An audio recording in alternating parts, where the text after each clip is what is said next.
Yes, sir. Maraming salamat sa pagbibigay ng pagkakataon na ibigay namin yung mga ganitong informasyon sa ating mga kababayan. Sa ng aming PNP, ng aming Regional Director ng NPRPO at ang aming District Director, ang aming Coastal Limon, Brigadier General Arnold Bangistaban. Makakaasap po kayo sa mabilis na nararamdaman at ikalidad. Ito sa akin to, ito sa iyo.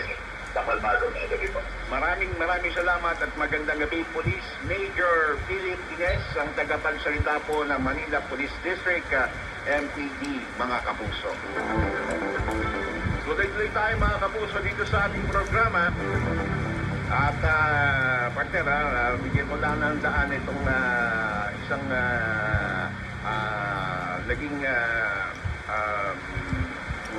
naging focus ng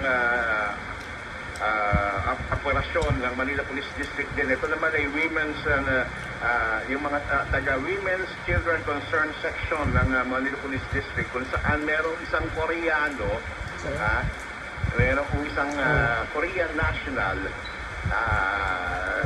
meron siya, merong kaso, most wanted siya dahil sa mga iba't ibang kasong may pagkaugnay ng paglabag po. May rape case siya na nakasampa sa Manila, na-aresto naman siya dito naman sa Pasay City. Mukhang pupuga sana doon. Siya ina-aresto ng mga tauhan ng Manila Police District Women's and Children Concern Section at ng NAIA Police District 1. Pero never ko dinaanan. Report po na nakarating kay Police General Pero never ko dinaanan yun. Junior, ang Chief of PNP. Walang bail, no bail recommended po mga kapuso. Itong Koreano po, Korean national na merong kasong rape na patakasasanan, mga kapuso. Anong tayo sa ulo? Buti na lang nahuli yan ng Manila Police District. Magbabalik tayo mga kapuso sa pagbabalik natin.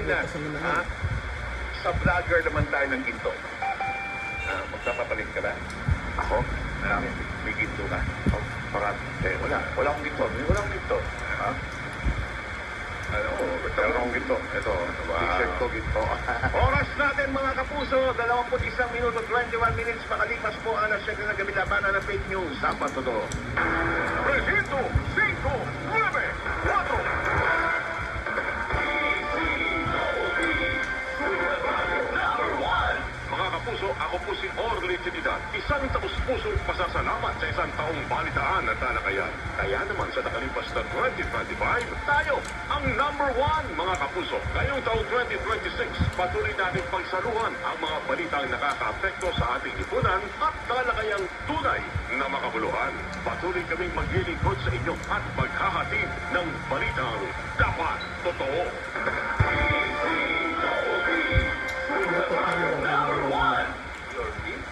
What? 40,000 pesos per dinner? 4,400 only cents. Price check or eyes check for expert eye care. State-of-the-art facilities. Affordable eyewear. Go to EO Executive Optical. Your view says EO of your eyes. For expert eye care, come to EO Executive Optical. Hindi mo masanay kasi ang pagligo, nakakahaba ng buhay yan. Tatanggal ka ng problem sa katawan. Hindi na lang sa amoy yan eh. Germ protection sa katawan.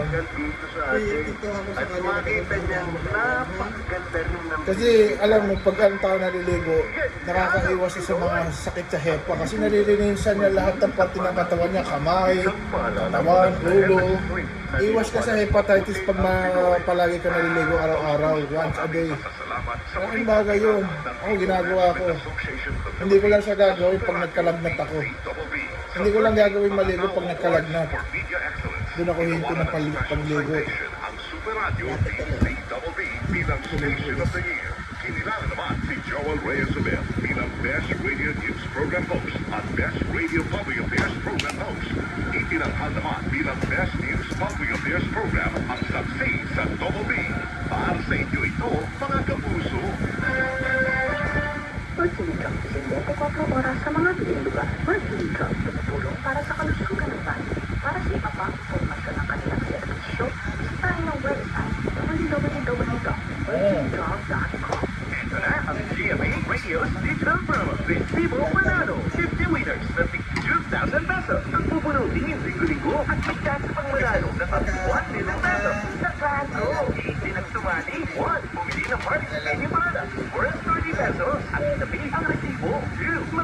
Wala lang kaya para makaligo ka na. Ha? Wala lang magugas para makaligo ka na. At 3 sintayin ang raffle code. O diba, easy na money. Merry ang New Year. Kung may resibo, kahit pwede, ang new resibo, panalo. Ang GMA Radio